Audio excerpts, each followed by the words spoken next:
Yay! I knew I'd find you somewhere in the universe. You did it. You found me, honey. Here I am. Hey, Circling Wisconsin. Come and get me. Beat me up now. I saw a show last night about cows, and I thought of you because there was a dairy farm in Wisconsin. Really? Yeah, we've had a cow situation. One of our cows jumped over the moon and literally has not come home. And her name is Karen. Karen the cow. I'm not kidding. We can't find her. It's a drag. They wander. Yes. Well. Hi, hello everybody that's joining us, and this is our first episode, really, of this new podcast that Kellee and I put together. You were the answer. You in the universe, right? You were the universe, and it took us a while to figure out things. What we're going to do things differently, and so everybody's been asking when we're going to do this again. So we said we're just working on different things. So we've been working. So thanks for Kellee for patience. Oh well, listen, thanks. As you know, James, the world has gotten a bit more chaosy. More chaos. So we knew we had to come back and do cover some topics too that have, just come up and are relevant now as well, and really help people, remind people of truths as well. Yes, absolutely, James. And I think we'll bring up Kellee White. All right, I've been busy, and have had a good rest. Did you finish your house? Building your house? My house is nearly finished. There was a situation. Don't have time to go into it, but we're almost finished. We're getting there. Yeah, that's great. Tell me about you. What have you been up to? Oh, I've been doing this and that, a little bit of this, a little bit of that. I'm working on my mediumship too school. My course is up for people that want that. It's brand new changes made and in-depth things. So I've been really changing that up, and that's on sale now. And next month I'm going to start the Writer Within, so a writer's course for people. And how great is that? It's really great. It's one of my favorite courses. I've had over 40 authors being published. Wow, James. Which is a big deal. That's extraordinary. Yeah. And I'm actually writing a book right now. I'm doing my autobiography. So I'm actually going to write with the students and going to share together my writing and their writing, and just do things as a group effort with sharing ideas for titles and covers and outlines and story ideas. And so you're so great with all of that. And I'm anybody with that titles and the covers. If anybody is thinking of writing a book, they should be taking this class. We did your cover together. I mean, absolutely. I mean, wow. We did our cover. We did, the title of my book, Cracked Open, and you were instrumental in it. So you helped so many people with this. Yeah, I love it. It's just creative. I've been working a lot in my school, and then we're dealing a lot with changing with social media and the Instagram, and getting on board with all that new stuff, and doing my old podcast, coming back with that one. So helping people in a different way with that, and what else? Trying to sell TV shows. So I'm out there in the muck of it. Producers in Hollywood. That's really great. In the muck of it. in the muck of it. Yes. Only describe it. I actually said to a friend of mine today, an old attorney, an entertainment attorney I had for my whole career, and I said to him, wow, you're one of the only ones I know in that business have integrity, because everybody else, very rarely do you find people in that business with integrity. So it's like, well, crazy. You've been around that business because Kellee was. Tell people who are brand new to our podcast, brand new. Tell them about your background, Kellee, because you lived in Beverly Hills in LA and worked with.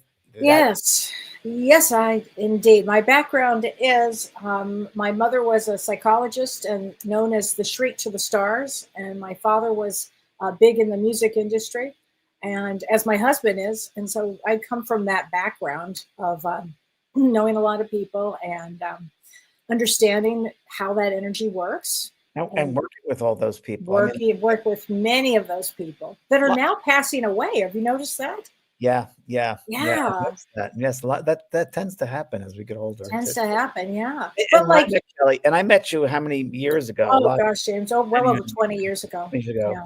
And Kellee you were at the time working in your mom's office in Beverly Hills. At the time I'd had my head injury. So for people who don't know me, I had a traumatic brain injury in 2000, and as a result of the traumatic brain injury, I started seeing dead people, and between James and me, we had a mutual friend, and I asked my mother, could you please have this mutual friend introduce me to James Van Praagh, because he will understand what I'm going through, because I really needed help. And this was before you had school. Yeah, this is when my first book, Talking to Heaven, came out. And yeah, I think you'd read the book and you said to your I mom, read the book and I inhaled the book and I said, James is the only one that will be able to help me with this journey that I'm on. And sure enough, our friend called you and you were in Italy. You were I was on on a a cruise in ship. Italy, and I think I called you and we spoke You and then did. We a spoke training. for an hour. You were with Brian Weiss, actually. I was Brian Weiss. Yeah, Yeah. that's And right. you called me and you said, I'll be back in 2 weeks. And I held my breath for 2 weeks and you called me and we were off to the races and have And I not said, let go of each other. it's true.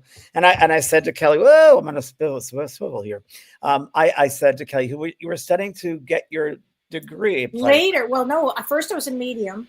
No, First what you were happened is you medium. helped me with my mediumship. I helped you open up a You bit. helped me open up my Mediumship. mediumship because I was seeing a lot of activity, but I didn't know how to control it. And if you haven't taken a class in mediumship with James, you should. I mean, if you are in that field, if you want to be in this field, because for me, James, what you did is you got me grounded. You gave me techniques before your school. You worked with me. We did a group together. You had me with, you know, how we every Tuesday I'd go to your house in Laguna Beach. Development circle. I mean, I worked it and worked it and worked it, and you helped me literally every step of the way. And then, Kellee, I saw that. You know, I saw your light. And that's what I too. I see people's. I don't know, we call it a soul essence aspects, whatever you want to call that brilliance, if you will. And I'm sure it's just a piece of what I can sense or see. And I knew there was greater things for you than what you were there yet for. And I know you were very, very set on getting your degree for therapy. I knew that you were very much. It was ingrained into me. It was ingrained. It was ingrained. You're more than a therapist. You're a medium, Kellee. You're more than a therapist. Absolutely. Then later I went to grad school, and then I went to grad school, and then I combined the two, the mediumship along with I'm a licensed psychotherapist too. So they both come in together. And right now, and this is really interesting because you and I've been on this journey and seen this journey.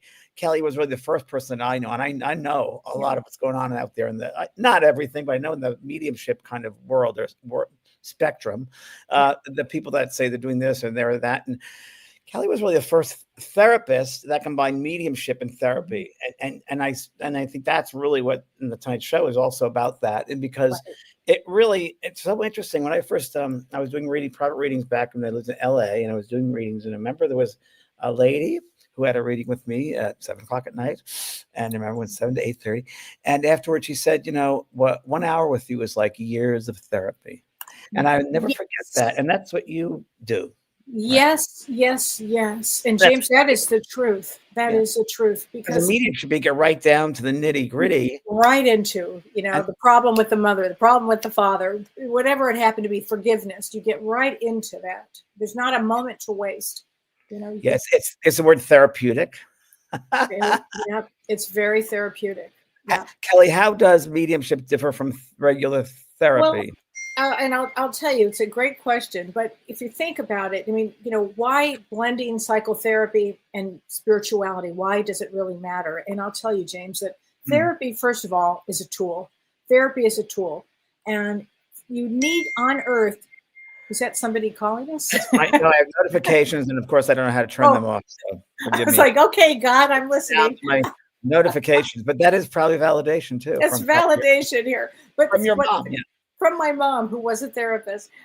Therapy is a tool, and with this tool, it helps you dig deep into knowing who you are. So why would somebody even go to therapy? I mean, and I'll tell you some great examples of why somebody would go to therapy.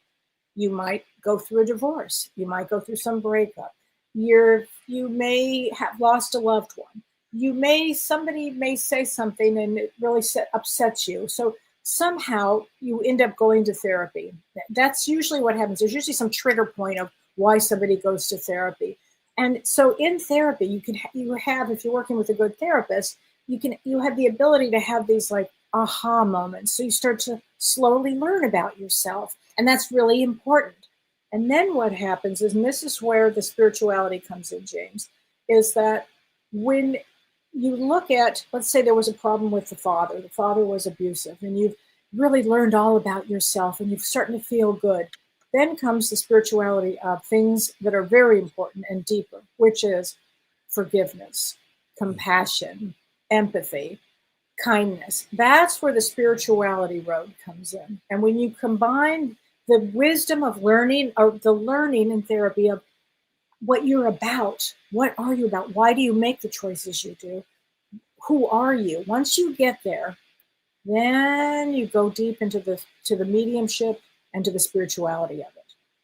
Well, when I was in college, I was balancing what am I going to study, and I was going to study psychology, and I've always liked psychology, and to Yeah. this day, I love how the mind works, the brain works, how humans work. I, of course, realize that for me, therapy has helped. And there, of course, so the difference between a therapeutic approach or a psychiatric, what's the difference between those two for people that don't know? A therapeutic approach and a psychiatric approach. Yes.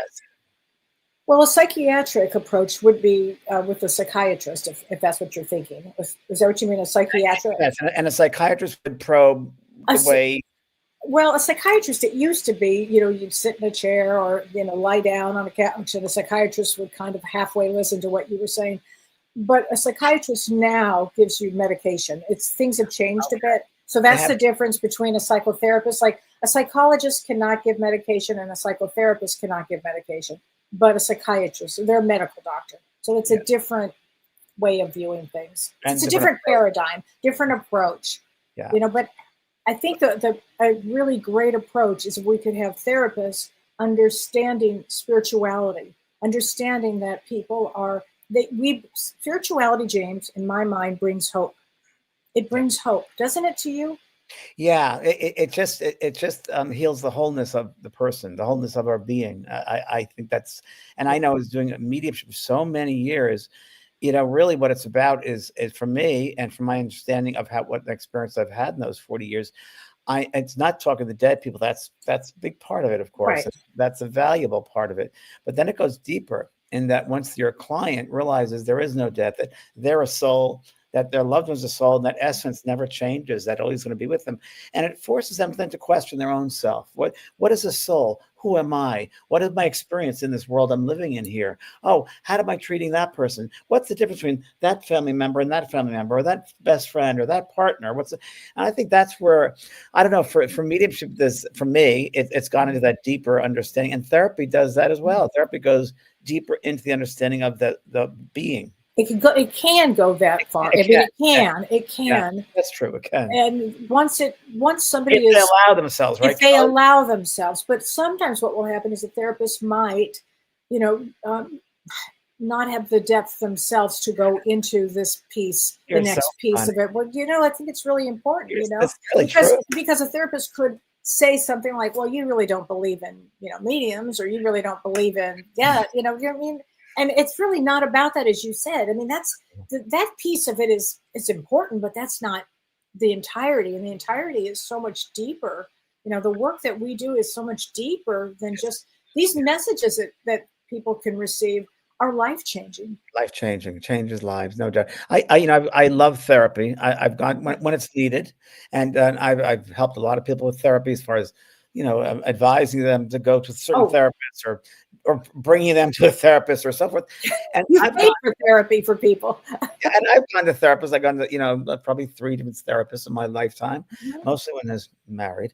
And no, but and it really helped. It did help because to me it helped be objective, to see it from another perspective, and also to talk to someone else, to bounce it off someone else. Right. But inevitably, what happened for me was I ended up being the therapist of the therapist. that's so.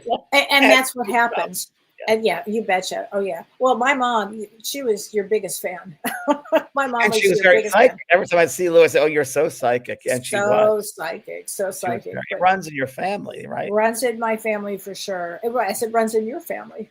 As it runs in my family. It's very true. I mean, it does. And a lot of people, a lot of my students have therapy backgrounds, are therapists or psychologists, believe it or not. Wow. And now they've been involving themselves in mediumship in my school. So there is crossover.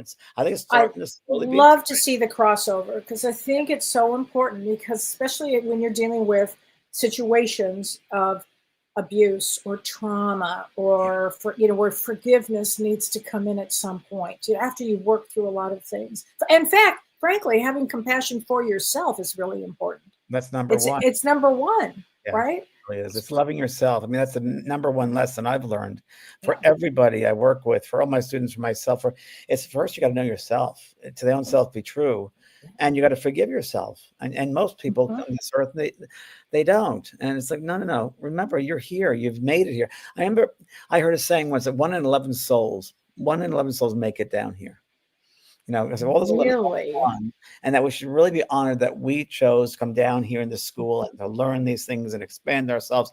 And it's, as we know, we talk about this all the time, it's not an easy place. It's a really difficult Right. vibration, dense Mhm. vibration, getting harder and harder, or are we getting older and older? I don't know. It's getting more Because challenging. more challenging, and and it's a really interesting lesson about patience. Mhm. And it really is. It's an interesting time. But again, that therapeutic background that I've been in therapy, and Mhm. you've helped me a lot with that. Stepping back and seeing the bigger picture, understanding instead of judging somebody, understanding what that's. And you taught me this. Love them or understand them for where they're at. Love them for where they're at. And And isn't this a process, James? Everything is a process. Like, let's say I think I know myself really well at this exact moment. I could walk out the door and a situation comes up, which happens all the time, and I have to think. I literally, you have to take a step back. Things, you have to put everything you've learned into play here. But it's a constant process of know thyself. It's not just, oh, I know myself. No, no, you don't. Not I don't think 100%. because we're constantly mutating. Every minute we're movement. Right. Life is movement. Life is change, and Right. we're moving every second. We're changing. New cells come in, old cells go off. It's new understandings, new experiences. We're always that changing. We're like water. That's who we are. We're Yeah. always changing. And if we can adapt to those changes and not get pulled into that, and remember, those don't define you. Right. You're here witnessing, you're here observing and witnessing all of that happening. Don't It's take it on yourself. I just told my nephew, who I was just telling you about my yeah. nephew's birthday it is. I said to him, he said, Uncle James, you really taught me well, because he's also very, very mediumistic. He doesn't use it, but he said, I used to sit in the New York subway and go from person to person and read their energy. And I said, well, you really can't do that, because Yeah. you have to know the difference of getting pulled into that energy and stepping back. And it's really true. You have to know when to step back and realize that, that's their stuff. That's not yours. And absolutely. And that comes with know thyself. Like, where are you at that moment that somebody could pull you in Yeah. into their pain body or into their whatever? And who am Right. I to judge someone on? I don't Right. know their background. I don't know what they've come from. So you taught Right. me, and Spirit taught me. They said the same thing that you did, Kellee White. They said, accept people for the level that they're at, Yeah. because they don't know any better. Like when you and remember you and my brother, remember we were in dinner once, we talked about it. And you said, I love you, brother. He's a nice guy, but he doesn't know any better. He's limited. That's what But once I got but it, it's great. and you said, oh, yeah, he's limited. Like, I like to look at where people are. Oh, that's where they are. You cannot be disappointed if you're constantly, oh, that's where they are. It's like, to be curious. I wonder why they're there. Oh, that's where they are. Because, and the other thing, James, is resilience is everything. True. When you start to know thyself and you learn so much about yourself, you become resilient. You go through this situation. Okay, now I'm resilient. I can go through this next situation. And I think that's really important to And remember. what you said is really, really great in that, limited, but then you said also you got to be curious, which I think, number one, know yourself. Yeah. Number two, be curious, because I know in mediumship, part of which has affected the art of mediumship, and in my work, has having that curious mind, that art of discovery. Wow, when am I going to learn something new about this connection or this person? Even when I meet somebody for the first time in the physical world, say, wow, I love, what are they all about? Like, what can they teach me? What can I teach them? We have this interaction. And I think when one keeps open, that art of discovery, that curiosity, as you Right. said, then you Well, grow. you had a really interesting experience last Friday. You were doing your group of 10 people. I don't remember. Right? Please I'll remind remind you. You had a group of 10 Right. people last That's Friday, right. and when you work with spirit in a group, there's always some common thread that goes through it. There's some That takes theme. place. Yeah. And the theme that you did on Friday was about siblings. Yes, it was. So It was tell about, everybody how that works. and as Kellee said, you never know what's going to happen in these group meetings. And it's just, I do them twice a month now. They're great, just 10 people. Everyone gets a reading. And I never know, of course, we never know what's going to happen. So in order to get, to help people and really not to really zone in, I ask who they want to contact, the relationship. And let's say they say, my brother, Tom. Well, Tom will probably be there because they've been asking, but also many of other people come in who need to come in, who need to have that healing. So in these two cases, individual, a lady wanted to hear from her mother. Her mother was there, and her mother mentioned that she said in part of the message, because I go on for a while, that you have a sister. She goes, yes. And your mother said you need to forgive her. She has the watch, my watch. And she goes, yes, she had my mother's watch. So yeah, but you don't like that. You're not speaking with her. She goes, yes. And so your mother, you need to speak to her. You need to forgive your sister.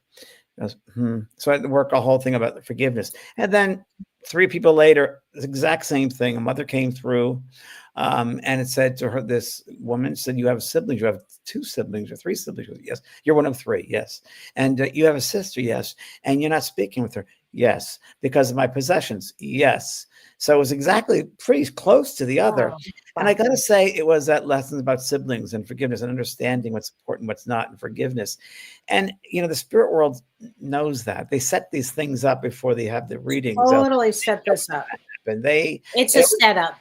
I was a stagehand for a long time back in Broadway, believe it or not. I really was. I got my start back on Broadway as a stagehand, pulling curtains. And I was always wondering, why am I doing this? I was 17, 18 years old. And I always wondered why, because I didn't belong there. I belonged on the outside of the stage, which I ended up. But it's so interesting because in my work as a medium, I realized that there's the people on stage, which I call the physical world. We're here in this physical vibration. But the ones who have passed over are now backstage, pulling the strings, pulling the ropes, pulling the curtains, making things happen for the loved ones. So their job isn't over yet. They've just crossed over to the backstage. So we're on the stage. And we all have, we all take on different roles each lifetime. And sometimes we get to go backstage and help the ones on the stage and vice versa. And so it really helped me now realize, I'm helping that happen from this way. I'm a guy. I mean, you had the physical experience, and then you have the real spiritual experience of this. And maneuvering things, making things happen for that soul, because our love is so strong. Our group, our soul group, that love never dies, and that we love them, and we're able to, in some way, when we pass to the other vibrations, that we're able to manifest, if you will, certain things, circumstances to happen to the loved one on the earth to make it happen, if you will. I think there's so much more to it than, we're aware of the 3-dimensional world. But without a doubt, the spirit people who pass, our loved ones, love us so much, they'll make things happen for us that are meant to, by the way. They can't interact with our karmic obligations, but certainly they are still helping us from behind the scenes, backstage. No doubt about it. And, I was going to say the other way it can happen too, James, is that let's say you're in with you and you're talking about the siblings and you're having this, deep understanding of forgiveness and moving on. And the souls might start to, who are hearing this, people that are in, having these sessions with you, they might then from that standpoint say, I may need to find a therapist.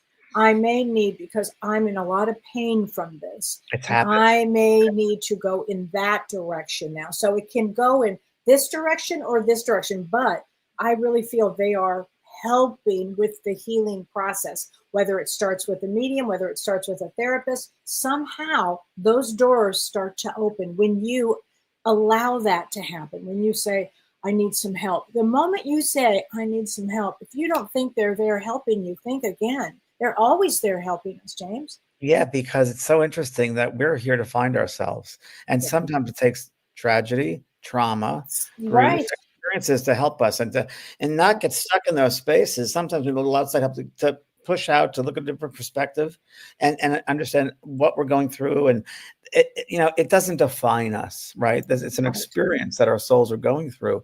I can tell you, the 3 therapists I've been to, I think 3, probably 3, 4.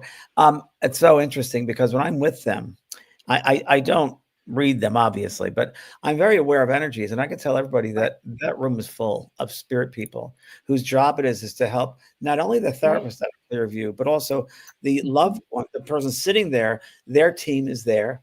And there are beings whose job it is, or mission is to help in therapeutic ways of understanding, of opening the mind, of helping the person deal with trauma. From the other side, they do that as well. So there are those groups that go to therapy offices. Absolutely. Too. You've felt that. You've known that. I know that. And the other thing, James, is, and I'm sure, I know you've had the situation, you'll be doing a reading for somebody and then you'll find a group on the other side.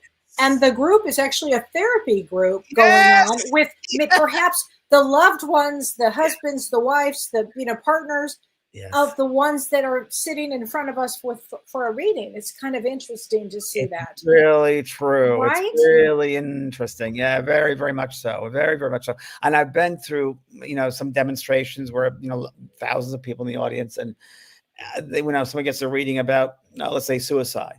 And then there's a whole group of beings there, spirit beings, who have nothing at all to do with the people in the audience, but they're here working from the mission of suicide, those who complete suicide. And they help this team come in and help people with the understanding of it.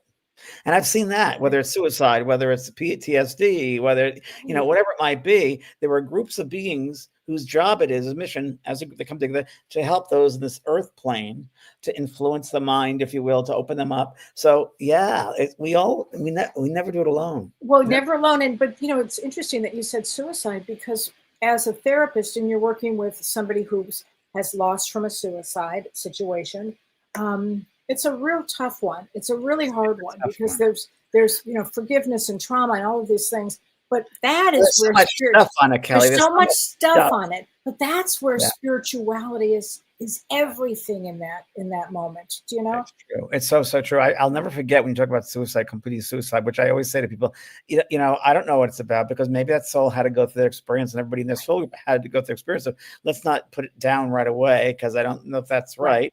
So I just, I'm open-minded to it. I did a reading for this. You might remember this. I did a reading for someone. I think it was I'll tell you 1 second, because I have to remember the stage I was on. It was New Jersey. And it was New Jersey. And I remember I was going to the right side of the audience, and there was a man that came through for his wife. And this man mentioned that he was a military person, and he completed suicide. And what it was is very interesting. PTSD. There we go. So it was a PTSD suicide. And it was really, really interesting, because as he's speaking to me, and he was a real gentleman, and he was talking about his 2 children and give them love. And it was so beautiful. And he's speaking, and I'm very aware as he speaks to me that these other beings are popping up next to him. And they're all spirit, their spirit is with them. And he said, don't do this alone. When we communicate, we never communicate do it by ourselves. We have people that are experts at communication who help us with the process to work with the mediums. Because I've never done this before. I said, yes, that's right. And I explained this. He's never done this before. And to the wife, and you've never been to a medium? She goes, no. I said, so there are those beings who will help process this experience from the spiritual side, from the world. They work with the physicalness of the room, if you will, the energetic waves of energy there. So he said, yeah, these beings popped up next to him. And he said, these are my helpers. And really goes, yes, I need to tell you that when I completed the suicide, he said, I was met by all my military brothers and sisters. And I said, huh? He goes, because we took an oath, and that was to help each other always. So he said, when I completed suicide, I came out of the body. They were there to meet me. Oh, I got chills. Wow. Wow. I knew, he said, but they're a military background. Yeah. They took an oath. They took an oath. Yeah. Wow, that's fascinating. And that they continue on with it. Layers behind it. The most important thing is we never do it alone. And I think, So I think mediumship is therapeutic in a way. It's completely therapeutic. My gosh. I mean, there are so many different ways that people can heal, when they've been through situations and they need to heal. So a medium is certainly somebody that can help with it. And a therapist can help, and you can do both. I mean, there's all kinds of ways to look at this. And there's some great people that also, if you think about Wayne Dyer, he helped an awful lot too, right? Yes, he did. He helped a lot. I know all the insides of these people. I know you do. I know all the insides of these people. Been around a long time. But I mean, in case you didn't want to go to a therapist or there are books you can read. So many books you can read. The thing too, Kellee, is that whether it's books or speakers like Wayne Dyer, teachers, and they will help you to open up to an aspect of yourself. And I think when you start looking at that and keeping that mind curious, right, that our discovery opened up, that, this happened for a reason. What's the experience? What am I learning from this? And the moment we can step back and say, what am I learning from this? It opens them up to change. It opens them up right away. Totally. The first step of healing is awareness. Mm-hmm. Yes. So. Absolutely. What am I learning from this? What am I learning? Absolutely. That way, when they say that, what am I learning? It pulls them out of the ego. It pulls them out. What am I learning? And it puts them onto a learning aspect of, oh, the curiosity, and the curiosity comes in. It's like, oh, okay, so what? And then they start looking at other aspects of things, the possibilities of other ways of doing things, or this could have happened. So they're out of their head, and they're looking, they're discovering. So Totally. It's interesting here. We have a question here, and it's a really good question. It's called, Renee asked, what is the dark night of the soul? The dark night of the soul. So I can start with this, and if you want to jump in, James, feel free. Just my comments on. Thank you. Okay. I mean, the dark night of the soul is a really important time for a soul. What happens is when a dark night is when you are so depressed and you feel helpless. You are so hopeless that you feel that you just are not going to live. It's the dark night of the soul. You are in such dark despair. It's being in such despair. And typically, because I have been in the dark night of the soul, I'm sure, James, you've had those moments. I mean, it's a big deal. It's a real big deal. And we always have, as we were just talking about, we always have guides around, and we always have, sometimes the phone will ring to break you out of it. Sometimes an angel can appear and say, we need to get you some help over here. So a dark night of the soul is often when a spiritual awakening happens. It can happen. That's when they tend to happen, after a dark night of the soul. Yeah, I couldn't add to that, Kellee, because everything you said, I agree with 100%. But, one thing I remember that a mutual friend of ours, Mavis Patella, very well-known medium, she'd say, 40 days and 40 nights in the desert, the master spent. And she said that to me once. It's like, oh, and then after that, it was that sense of whether it was... That's a dark night of the soul, 40 days, 40 nights.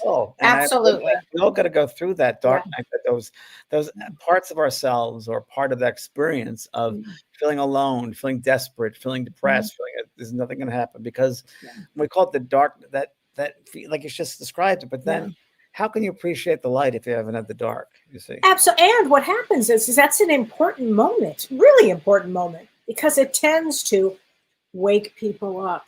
Correct. It tends to wake them up. And our soul chooses all kinds of ways to wake up on Earth, right? Trauma is a big one. In my case, I had a head trauma. That woke me up pretty quickly.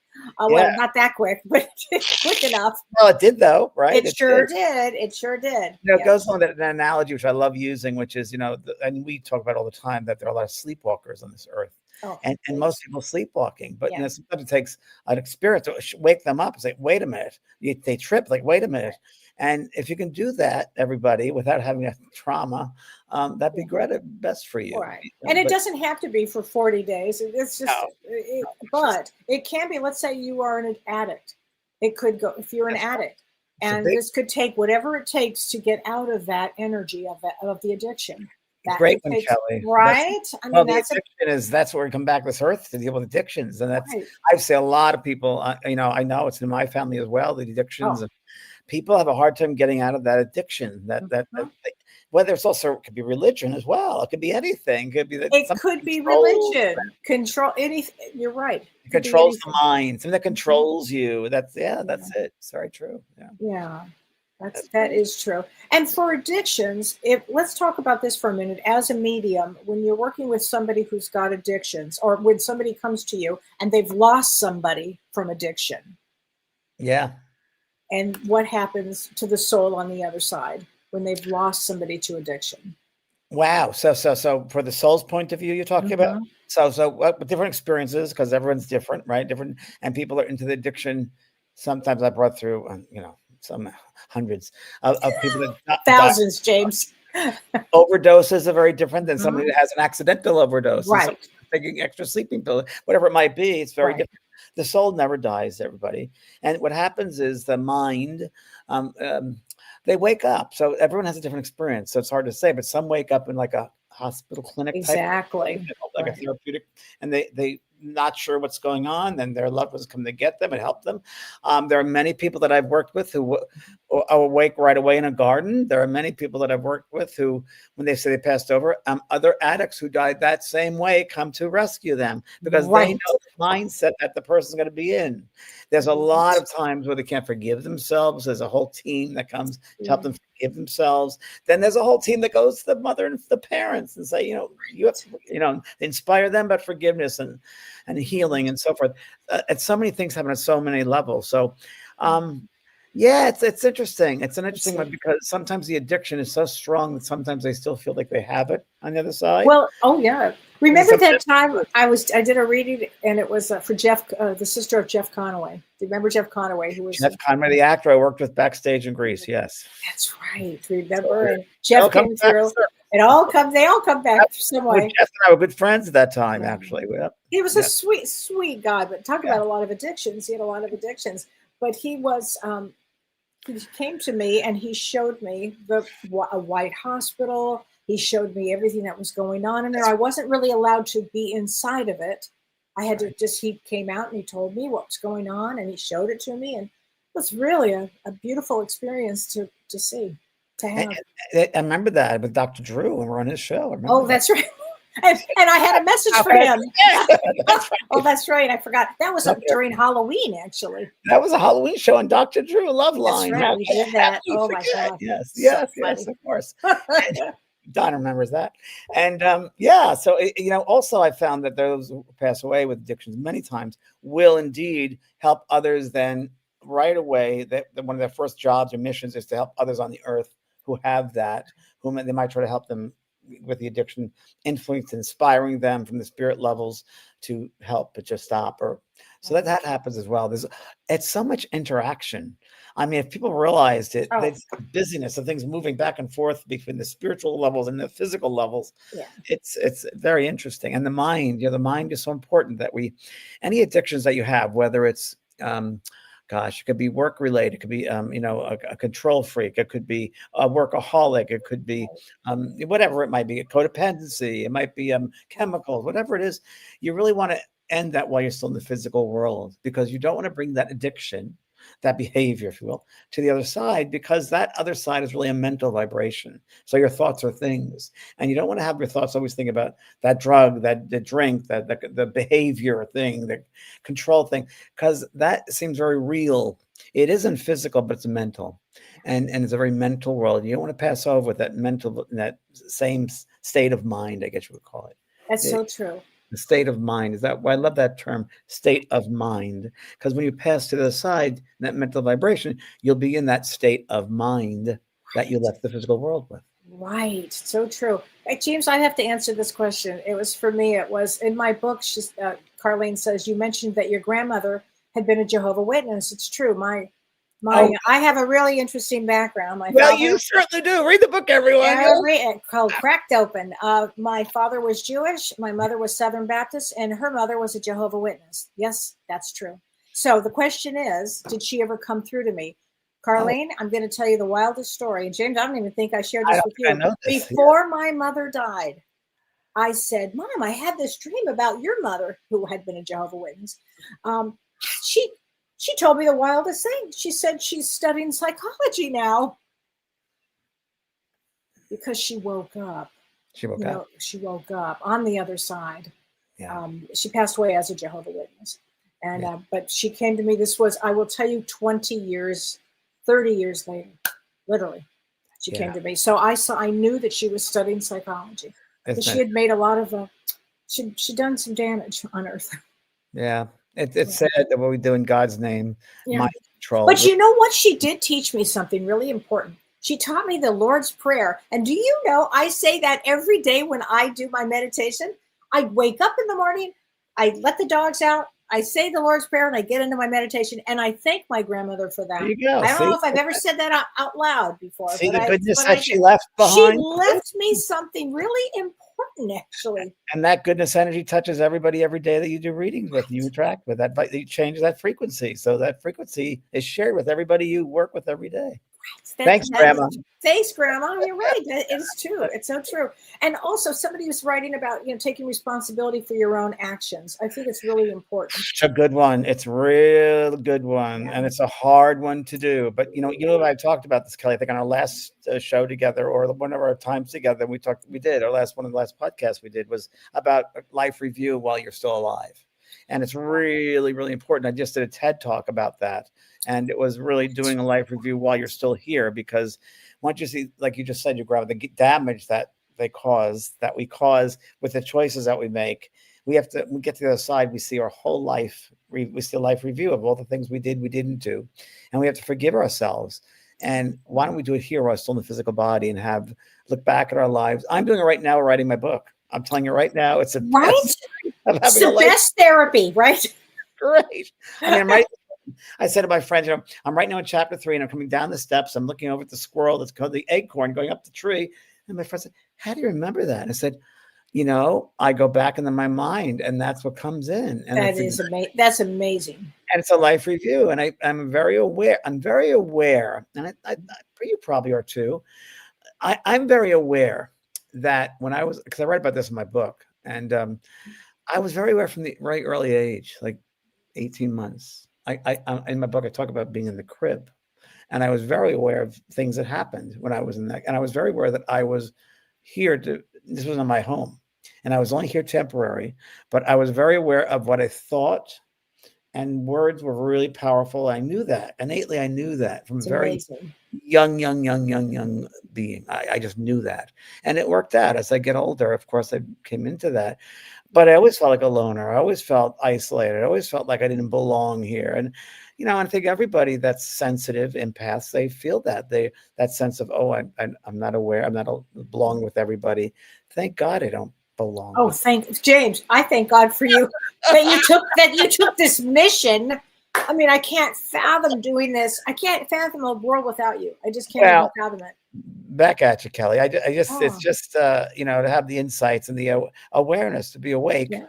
To be awake. And when I'm awake and I realize, the things that and then once you know, the one thing which is really interesting, the more you know, the more you realize you don't know. Correct.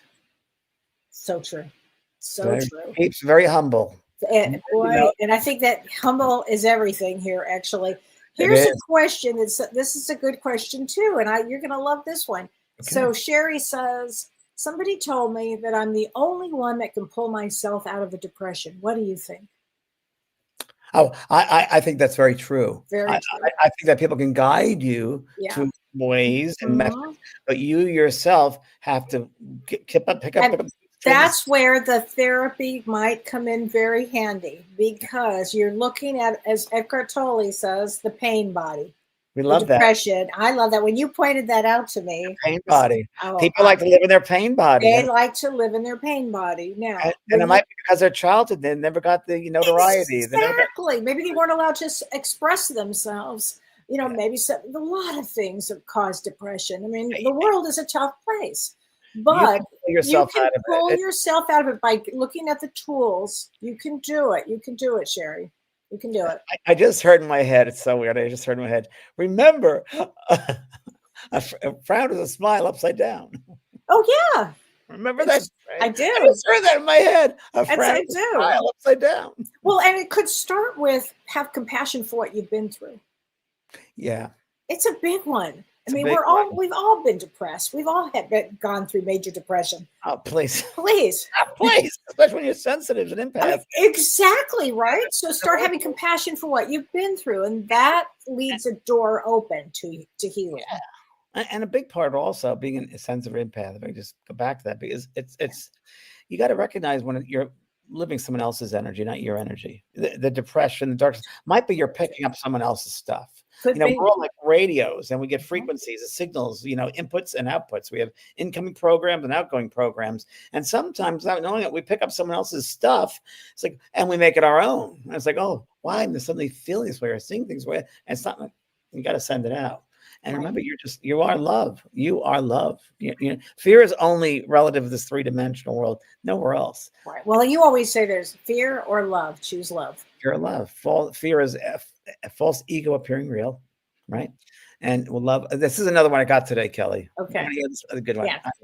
I told this to my friend Rosa here. I said, I was out with my dog Pearl, and I'm playing the ball or something, and it hit me. I'm like, one. I said, wow, animals are so advanced, so much more than humans, because animals live in one. And I'm like, because they live in packs. We humans are separate. They like to be. It's very true. That's very true. Wild insight. I was like, well, It's funny because I sent you a video today, right? We had a really strange thing happen today. We had about hundreds and hundreds and hundreds of these starling birds that just showed up at our house, and they were there for 30 minutes, James. Hundreds and It hundreds was like the of movie these The birds. Birds. Yeah. It was, I swear to God, it was the most amazing thing. But what they bring, I thought was really interesting. And right before we're starting to do this show, they bring a unity, a collective wisdom, and the ability to change. I thought that was interesting. And talk about in packs. Never seen a pack like this ever. So here's a question for you, James. Did you ever meet anybody and tell them that they need something that they need to know? If you ever met them on a street or at a party? Patty wants to know that. Okay. So before I answer that, I just heard in my head, I'm going to share this. Change is your power. Oh, it's a great. Change is your power. Okay, everybody write that down. Change is your That is a great one because change is your power. It's your power. Yeah. Change is your power. Change is your power. I just had it right. Say that. Just thank you. I don't know who's here. Put that on your social media. That's a really good one. Yeah. There's a team of beings here. Oh boy. It's so funny. When we do these podcasts or we do these talks, the spirit world knows, of course, they line up. They're all around, of course, because they're around us anyway. But it's interesting when we come together like this, and everyone here on the social media, when you're watching this, and you bring people and you beings, and it's so interesting because it creates this brilliant circle of light, right? Expansive light. And it's so funny because, we say, well, we're helping each other here. We're talking about things and it was just for us. No. But our minds were on so many levels. But this light that's created, those in the spirit world, I've heard that, when they look over, they can look over and see this brilliant light, it'll attract them and they'll come over and say, what's going on over there? So that's what we do in the physical world. We walk down the street, we see someone's having a party. What's our first reaction? We look and see what's going on. Same thing, everybody. When we do this, we get together and, we speak about these things. So we're teaching those on the other side as well. So the question is, did I ever say something to somebody? Yeah. Did you ever walk up to somebody and tell them something that they need to know? Like if you were on the street or at a party, did you ever say something? No. Part of my background in mediumship is responsibility. And the responsibility is that if you're not invited to someone's space, you don't enter it. And that's why, Teresa Caputo's show, Long Island Medium, love Teresa, and it's not her fault, it's producers who set that up. They show her just jumping into cabs or, the store, just giving readings. It doesn't work like that. I mean, you have to be appropriate. And not only that, I'm going to double down on that. You know how exhausting that is? Because then you're trapped with somebody for a good hour. You can't just say, your dead mother is here. It doesn't work that way. It's irresponsible, and you're going to be stuck. And then you're going to be drained. And then you're going to say, why did I come to this party? Well, am I wrong? Yeah, you're 100% right. But my wonderful response most of the time. Yeah. So Kellee, ask me, like you're at a party, ask me a question. Oh, so do you see my dead mom around me? Do you see her around you? Bring it right back to them. Let them take the responsibility. Right. Yeah. That's what I mean. That's the I thing. don't know your mother. You know your mother better than I do. She was your mother, not mine. Or how about this one? You're so psychic. What are the numbers for the lottery? I actually, my brother once asked me that, and I would say, "You think I'd be standing here talking to you if I knew the lottery numbers?" I did once. It was so funny. My brother, I think you know this story. We're at Belmont Park. We had a family reunion, one of the first and only, back in the early 80s, early 80s had to be, or 90s, maybe early 90s, whatever it was. Because I was on a television show by then. So back there, we're playing, and my brother goes, "I went to the horses. I went to the horses." He wants to the horses, and I don't do the horses. He goes, "So look, here's a sheet. So who's going to do 1, 2, and 3? Just tell me." And I said, "I can't use this for that." He goes, "But yeah, I know. But if you could," that was a good imitation of my guy. I know, but I said I wouldn't do that. But I would say if the game must be 1, 2, and 3. He went, "All right, fine." So he walked away. Well, that race came, and he said, "Hey," I said, "What happened?" He goes, "They came in exactly as you said, and I didn't bet on them." I said, "Lesson in that one." Lesson in that one, right? I mean, the funny thing is everybody has to do their own work. Everybody has to learn responsibility for themselves. It's a drag, but it's the truth. Yeah, right. No good before you. No good before you. I mean, it's like growing up. It's just something that's really, really important. Yeah, it really is. It really is. It's just and learning and having fun with yourself, taking care of yourself, being responsible for yourself, answering the questions. I mean, you are the universe. We named this podcast because you are. You have all the answers within yourself to answer anything. We were never sent down here without the answers. They're inside ourselves. But part of the fun is the exploration, going within yourself and discovering different parts of yourself and different aspects. They're like, wow, I'm going to try that. I'm going to try that. And that's the fun of it. Expand your curiosity. Don't be Okay. bored. Okay. So change is your power, and exploration is fun.